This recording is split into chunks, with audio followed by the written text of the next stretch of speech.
everyone, it is I, Ratupi from Ratupi's Game Room here with another review in my Megami Tensei Marathon. Today we're talking about the very first Atlas-produced game, which is Digital Devil Story Megami Tensei. Although we're not going to be taking a look at the NES version, which this was. Today we're going to be looking at Kyūyaku Megami Tensei, or as it's better known as, Megami Tensei Old Testament. If you're curious about the actual very first Megami Tensei game, you can check out my video right there. But I digress. So what does Megami Tensei have in store for us today? Is it more sorrow, more floors of sadness, more blobs, more crab monsters? Well, all these questions and more will be answered today. So take a seat, grab your auto mapper and your comp, and enjoy this video. You know what makes for a great first date? Taking your significant other to the Demon Palace where you fight hordes of demons who are trying to take over the world under the rule of Lucifer himself. At least that's what based swag lord Akemi Nakajima would say, because that's exactly what he does in Megami Tensei 1. Which, by the way, don't let that name fool you.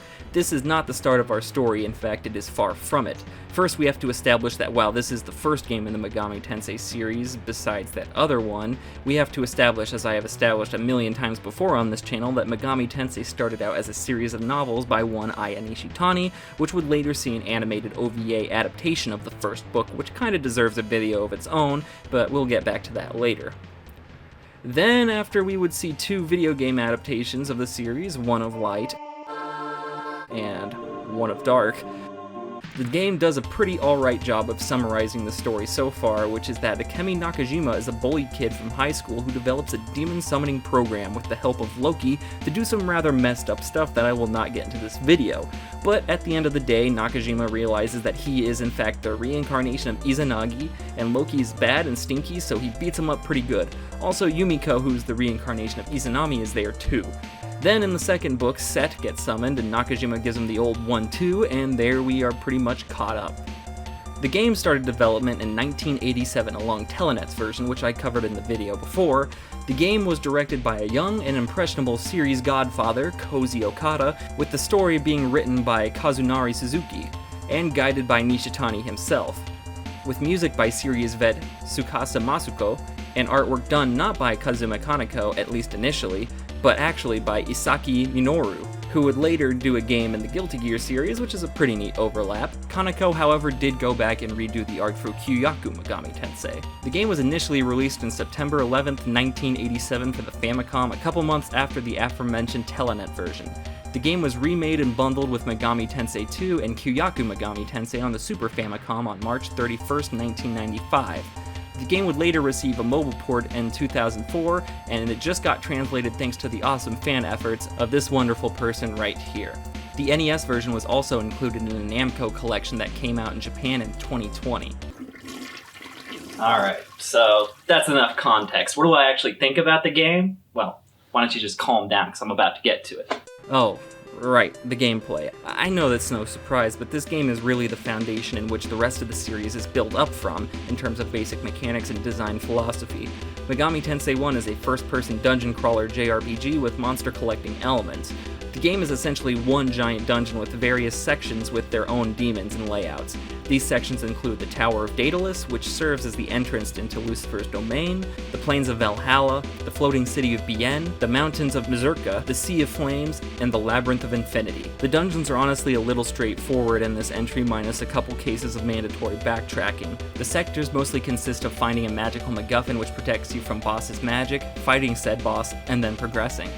Despite this, that does not mean that the game lacks any good old Atlas gimmick tiles, such as dark rooms where you can't really see where you're going, reverse tiles which change which direction you're facing at random, pane tiles which just kind of exist for some reason, holes in the floor which drop you down to previous floors, and the god-forsaken teleport tiles, which may give SMT vets some unsavory flashbacks. But fortunately for all of us, there are barely any in this game, and they're almost entirely unavoidable for beating the game minus like 2 sections. The most annoying part about the tiles is that there's no real indicator on which tiles do what. It's not like they're color different or anything like that, which could be infuriating. Thankfully though, minus the reverse tiles, which start becoming really common as you start progressing in the game, tiles like pain, teleport, and holes are really uncommon and spread pretty far throughout the dungeon. As for the dark rooms, there's only really a handful, and if you use the minimap spell, you can get through them with really no trouble. In fact, the minimap spell, along with looking at the regular map, will pretty much be your lifeline while traversing through the game.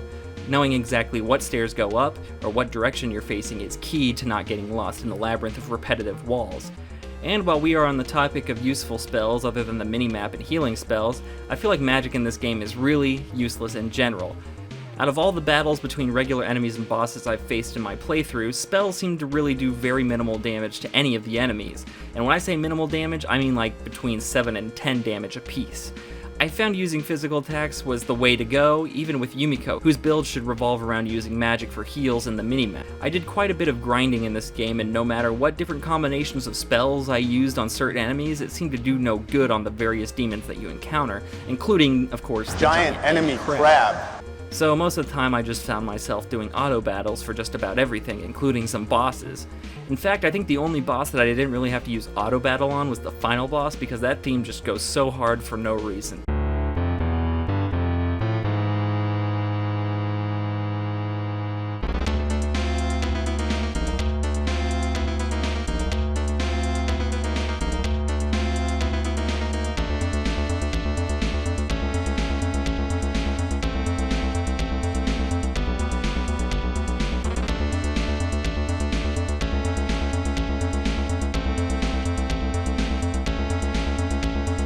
But even then, I was still mostly just use physical attacks, and thanks to most of the battles being just resolved through auto battle, I was kinda left wanting a little bit more. And dealing with demons just kinda got repetitive after a while, which is fine when it comes to grinding, but when I went to new areas and encountered new bosses, there was no real challenge, which kinda sucks, but it didn't really ruin the game or anything for me. Speaking of the endless battle with demons, there are of course the standard actions that would continue to be present throughout most future Megami Tensei games, like physical attacks, using magic, items, using the comp to switch out demons or reorder, auto battles, and the always fun, and this is sarcasm, demon negotiation, in which you recruit demons to side with you in combat, or to fuse it into a bigger, more powerful demon. In battle, it's also important to keep in mind the phases of the moon, because as the phases of the moon change, so does the difficulty of the demons. In battle, you want to keep in mind that the demon encounter at the top of the screen tells you how many demons you are fighting. The demon designs in this are pretty unique and interesting compared to the rest of the series, my personal favorite being that of the Minotaur. I mean, just look at this dude, he's freaking cool looking. After each battle, you are awarded with Maka, which is the currency of this game, Magnetite, which is used to carry demons with you, and EXP. And of course, occasionally you'll get items such as jewels, which are essentially just this game's equivalent of life gems. But let's go back to Magnetite for a minute.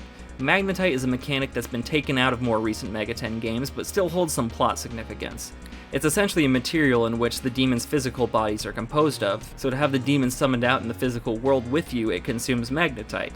The higher level the demon, the more Magnetite the demon consumes. This can be a really big problem late game, especially when the cap of Magnetite is 9,999. This can quickly be eaten up when you have a full party of demons with you while you're trying to explore or grind, so more often than not, I just found myself either only using one demon at a time, or just going solo with Nakajima and Yumiko while grinding. This wouldn't be so much a problem if they just let Magnetite go above the cap of 9,999 like Maka, but for some reason they decided against this. I don't know why. It just kind of became annoying to always worry about my constantly depleting Magnetite source, so this is something I wasn't particularly excited about. The Magnetite mechanic does appear in other games, but I just don't remember it being such a hassle as it is in this one. In each sector of the labyrinth, there are various towns which you can talk to NPCs to either save, heal up, buy new weapons, armor, miscellaneous items, or to perform fusions at the Cathedral of Shadows. Fusions in this game is a bit of a headache solely due to the fact that most fusions result in this god-forsaken tree. I can't tell you how many times I've tried to fuse demons in this game and always result with this terrible low-level tree. Even at the end of the game, all I saw was this tree.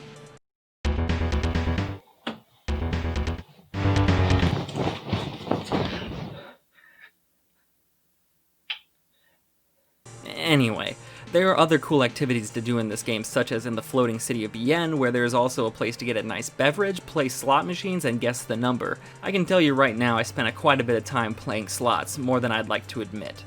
Also, a cool feature of BN is that since it's a floating city, it can be used to traverse to later sections once you've unlocked access to them, which is great considering that there's another aforementioned magical MacGuffin which you need to get from BN to defeat the final boss, that you can't get until later in the game.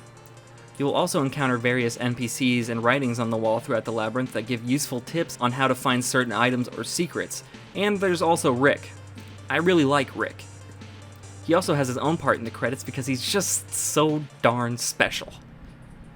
Then there's these jerks. The literal worst things in the game from when I first encountered them. You run into these monks and statues, which act like they're very helpful, but when you accept their offer they spit you out in the previous town you visited, which is a real pain in the butt when you're in the middle of exploring. So when you see these abominations, remember to stay far, far away, unless of course you really need to teleport back to town. Also, there's this jerk who takes all your money to progress the story, and yeah, this game can be real mean sometimes. But that didn't stop me from playing it, dear viewers. No. I traversed through the headache-inducing caves of Mezuka, the infinite damage tiles of the Sea of Flames, and the constant spinning around of infinity to defeat the final boss and beat the game so I can deliver to you, my most treasured viewers, my honest-to-God opinion on this game. What do I think of it? It's alright. For the time, this game brought a lot to the table, such as several innovations yet to be seen in JRPGs at the time, such as demon negotiation, monster collecting, and fusion. This has really helped Megami Tensei stand out amongst its contemporaries, and that's something you must truly applaud the game for. It's also important to note that Kyūyaku Megami Tensei is a pretty straightforward remake of the NES game, so a lot of the NES design philosophies carry over to this enhanced version, such as crazy level scaling in terms of bosses and weird gimmicks such as various tile tricks to prolong the game as much as possible. So when it comes down to you deciding whether or not you want to play this game, you have to keep in mind that it's a straightforward dungeon crawling JRPG, and there isn't really much to read between the lines here.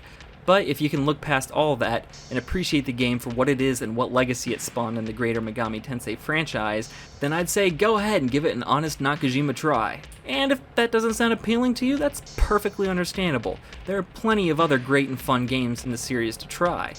Megami Tensei 1 is a game that didn't give me too much trouble and overall was a pretty decent experience.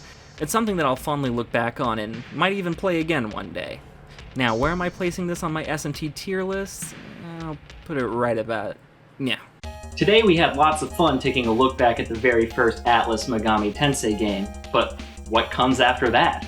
Well, Megami Tensei 2, duh. Anyway, thanks for watching this video. If you enjoyed it, leave a comment down below, be sure to like and subscribe if you want to see more reviews from me. Otherwise, this is Ratupi from Ratupi's Game Room, signing out.